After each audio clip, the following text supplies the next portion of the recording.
Pourquoi et comment investir dans les marchés émergents? Chine, Inde, Brésil, Indonésie sont autant de pays sujets à des croissances impressionnantes actuellement. Cependant, au vu du risque supplémentaire associé aux économies émergentes, est-ce pour autant pertinent d'y investir? Le cas échéant, quelle proportion de son capital doit-on alors allouer aux économies émergentes? C'est précisément ce que nous allons voir dans cette vidéo.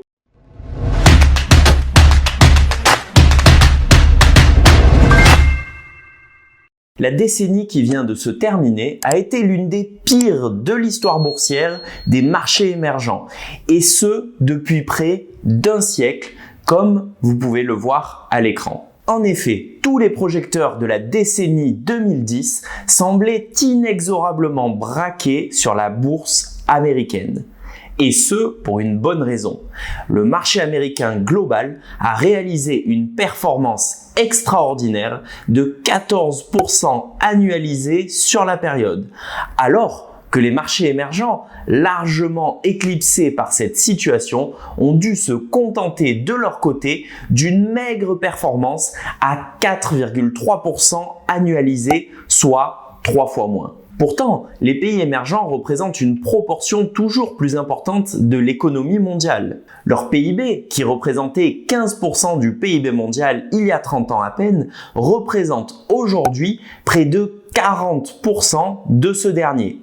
Une sacrée progression en très peu de temps. Et à l'heure où certains parlent de décennies perdues à venir sur les bourses occidentales, notamment à cause du manque de croissance, des valorisations actuelles élevées et des dettes d'État stratosphériques, il semble intéressant de s'intéresser aux pays émergents dans le cadre d'une diversification saine d'un portefeuille. Au cours des 30 dernières années, la performance annualisée des marchés émergents a été de 5,8% par an pour une volatilité de 24%. Si l'on s'intéresse au retour périodique, donc sur la période, qui s'appelle Rolling Return en anglais, le retour moyen sur 12 mois a été de 11%. À titre de comparaison, les pays développés ont eu une performance sur la même période de 30 ans de 9,6% annualisé, des retours périodiques équivalents et le tout avec une volatilité bien moindre, autour de 15% environ. La performance des pays émergents a donc été tout sauf incroyable au cours des 30 dernières années. Cependant, vous connaissez la devise, les performances du passé ne présagent pas de celles à venir.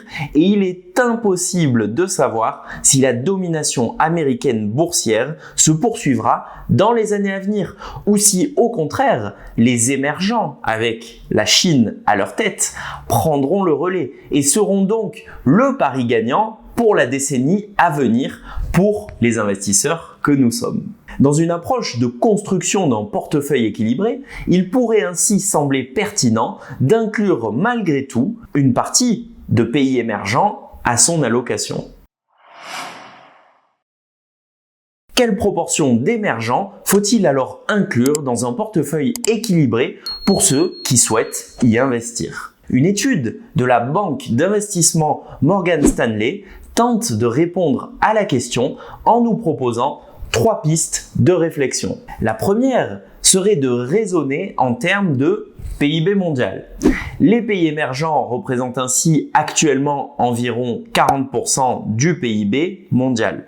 Un raisonnement en première approximation serait alors d'allouer cette proportion de ton portefeuille aux émergents pour garder une représentation équilibrée du monde tel qu'il est aujourd'hui. Il est également possible de corriger ce chiffre pour prendre en compte la proportion plus importante d'entreprises non cotées sur les marchés émergents ou encore le fait que les entreprises des marchés développés nous exposent, et c'est vrai, indirectement aux pays émergents puisqu'une certaine proportion de leur chiffre d'affaires y sont liées. Ces corrections nous amènent ainsi à une proportion de pays émergents de 16,6% dans un portefeuille après prise en compte de ces corrections. Une autre approche serait alors de se baser sur la part des émergents dans la capitalisation mondiale, c'est-à-dire le poids total de la valeur de leurs entreprises cotées par rapport à celle du reste du monde. Pour cela, il est possible de se baser sur les chiffres de MSCI qui, même s'ils fluctuent dans le temps pour refléter les hausses et les baisses des différents marchés boursiers, situent la proportion des pays émergents autour de 13% dans son indice monde global. C'est le deuxième ordre de grandeur à retenir. Enfin, une troisième méthode se base sur le concept de risk parity. Celle-ci tente de tirer le meilleur rendement sur une classe d'actifs pour un risque donné et aboutit à une proportion d'émergents qui serait comprise entre 27 et 37% au sein d'un portefeuille équilibré. Les résultats que je viens de vous donner sont synthétisés dans le tableau que vous voyez à l'écran en bleu. Au vu de cette étude, une proportion d'émergents comprise entre 13 et 40% d'un portefeuille action pourrait sembler pertinente. Cependant, la plupart des fonds professionnels diversifiés n'intègrent seulement que 6 à 8% d'émergents au sein de leur portefeuille, qui sont représentés en jaune sur le graphe.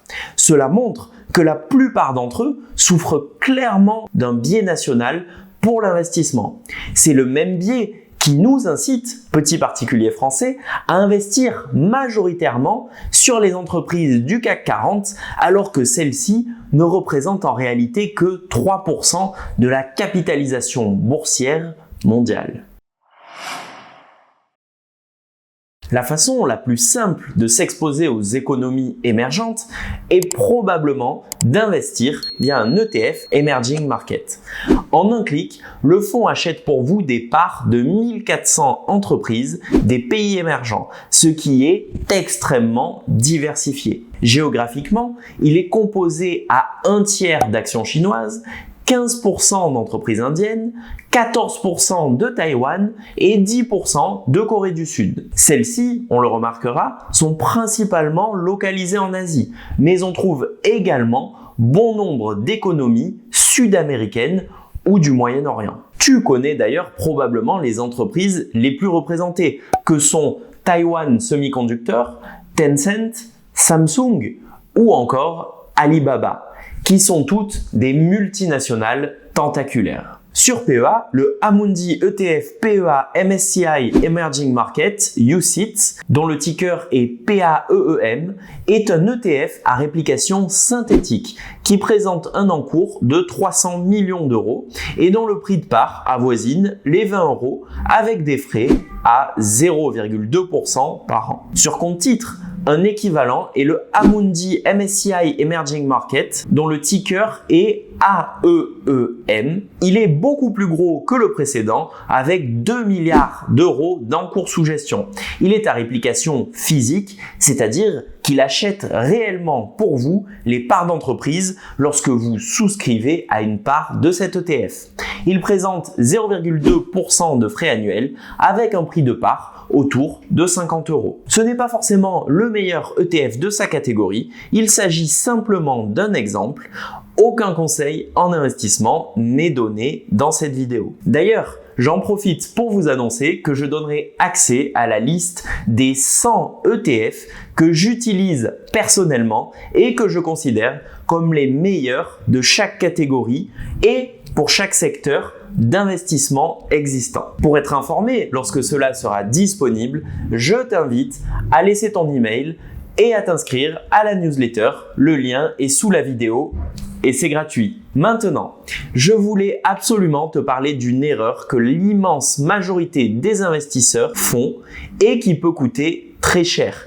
Et je suis quasi certain que tu l'as déjà produite. Il s'agit du biais d'investissement national, comme évoqué un peu plus tôt dans cette vidéo. Je t'invite ici à appuyer sur la vidéo qui s'affiche à l'écran si tu veux en savoir plus, connaître ses conséquences et surtout savoir comment l'éviter.